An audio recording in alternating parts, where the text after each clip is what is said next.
Teachers, we're about 2 years into our ChatGPT AI journey, and you've discovered it's not going away. There's more and more stuff coming in. The children are using it, and you're going to start being forced to sit through boring training sessions.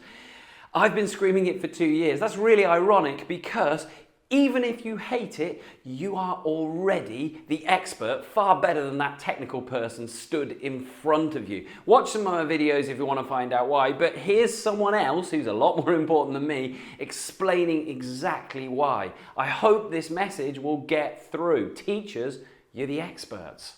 You're absolutely right, Prime Minister. In fact, I would say, and this is a very important concept, AI is the great equalizer. And let me explain why. For the last 50 years, 60 years, computer science became a field of science, and it was available to tens of millions of people out of billions of people, and this technology was hard to use. We have to learn programming languages, we have to architect it, we have to design these computers that are very complicated.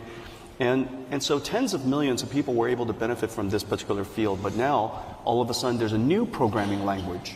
This new programming language is called human.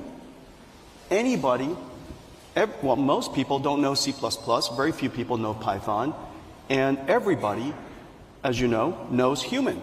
And the way you program a computer today, to ask the computer to do something for you, even write a program, generate images, write a poem, just ask it nicely.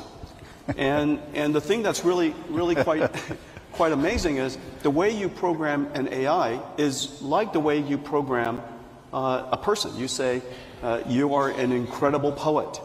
You are deeply steeped in Shakespeare, and I would like you to write a poem to describe today's keynote. And without very much effort, this AI would help you generate such a wonderful poem.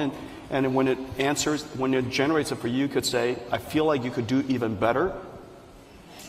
And it would go off and think about it, and it would come back and say, in fact, I can do better. And it does do a better job. Yeah.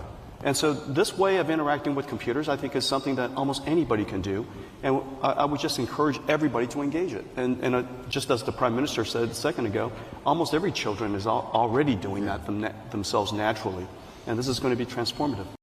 Here's a challenge. Go back and watch that again and look really closely about the way he says we get the best output from AI.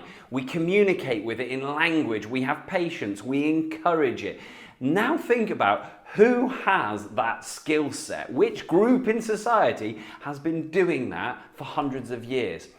I don't think it's the techies, and I don't think it's the coders.